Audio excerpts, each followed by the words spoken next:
In this video, we are going to discuss Clark stages of media representation of minority groups। यहाँ पर हम Clark का जो media representation है, यहाँ यह स्टैटिक नहीं होता, नॉट स्टैटिक। ये चेंजिंग होता है विथ चेंजिंग कॉन्टेक्स्ट। जैसे जैसे हमारा कॉन्टेक्स्ट चेंज होता है वैसे वैसे जो मीडिया में रिप्रेजेंटेशन है माइनॉरिटी ग्रुप्स का वो भी चेंज होता जाता है। क्लार्क जो है वो सजेस्ट करते हैं कि माइनॉरिटी ग्रुप का जो डेपिक्शन है, डेपिक्शन का मतलब कि इलस्ट्रेशन, उनका रिप्रेजेंटेशन जो मीडिया में है, स्पेशली जो टीवी में है, वो 4 स्टेजेस के थ्रू होता है, 4 स्टेजेस के थ्रू उनका रिप्रेजेंटेशन किया जाता है।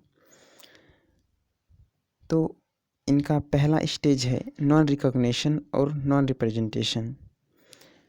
यानी कि पहले स्टेज में इनको कोई रिप्रेजेंटेशन नहीं मिलता, इनको कोई रिकॉग्निशन नहीं मिलता।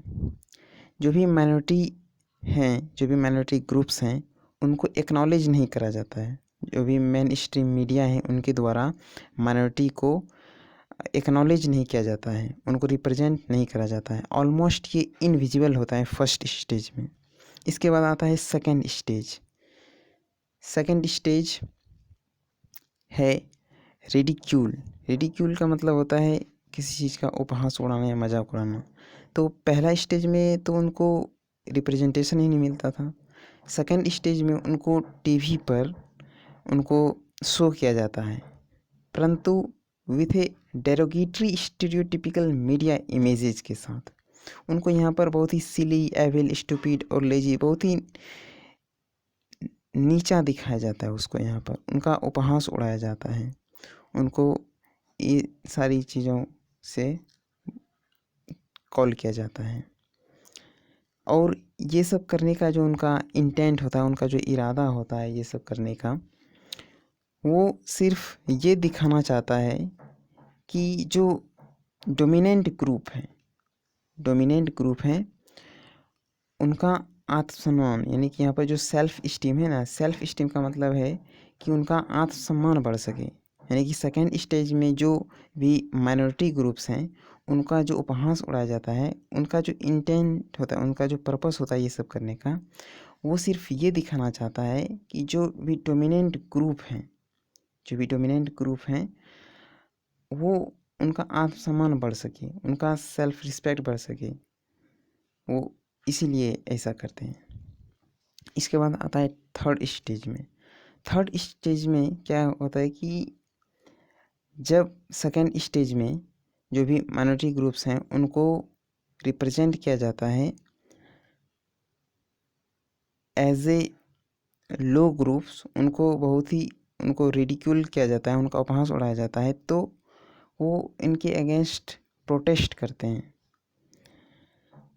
तब ये मूव करता है थर्ड स्टेज में, और थर्ड स्टेज में इसको रेगुलेशन कहा जाता है। यहाँ पर रेगुलेशन में क्या करा जाता है कि यहाँ जो ग्रुप है उसको, अब जो भी माइनॉरिटी ग्रुप है, अब उसको रिप्रेजेंट किया जाता है लिमिटेड तरीके से, और यहाँ पर सोशली एक्सेप्टेबल रोल को दिया जाता है। अब जो भी माइनॉरिटी ग्रुप्स हैं, पहले जिसको बहुत ही लो कैटेगरी का रोल दिया जाता था, अब उसको एक रिस्पेक्टफुल, जो सोसाइटी में एक एक्सेप्टेबल रोल है वो दिया जाता है। जैसे कि यहाँ पर पुलिस ऑफिसर्स का रोल दिया जाता है, टीचर्स का रोल दिया जाता है, सोल्जर्स etc, इन सारी चीज़ों का अब रोल दिया जाता है।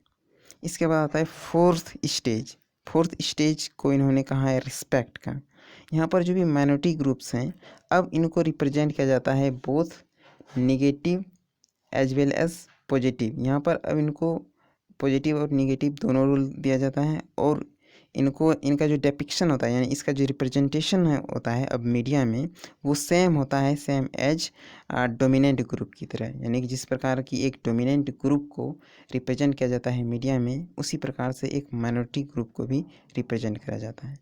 तो क्लार्क स्टेजेस जो हैं माइनॉरिटी ग्रुप्स के रिप्रेजेंटेशन का, वो बताना चाहते हैं कि एक माइनॉरिटी ग्रुप्स को कैसे रिप्रेजेंट करा जाता है एक डोमिनेंट ग्रुप के सामने।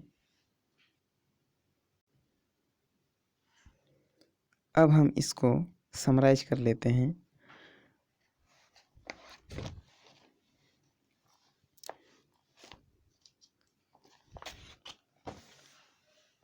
तो इनका पहला स्टेज था नॉन रिप्रेजेंटेशन का, जहाँ पर इसको कोई रिप्रेजेंटेशन नहीं दिया जाता था। सेकेंड आया रेडिक्यूल, जहाँ पर इसका उपहास उड़ाया जाता है। थर्ड स्टेज आया जब इसने प्रोटेस्ट किया अपने उनका जो रिप्रेजेंटेशन है उनके अगेंस्ट, तब रेगुलेशन का कॉन्सेप्ट आया, जिसमें कि उनको लिमिटेड तरीके से सोशली जो एक्सेप्टेबल रोल है वो दिया गया। इसके बाद आता है फोर्थ स्टेज रिस्पेक्ट का, जहाँ पर कि उनको जो भी डोमिनेंट ग्रुप है उसके तरह उनको भी अब रिप्रेजेंट किया जाता है। So thanks for watching this video.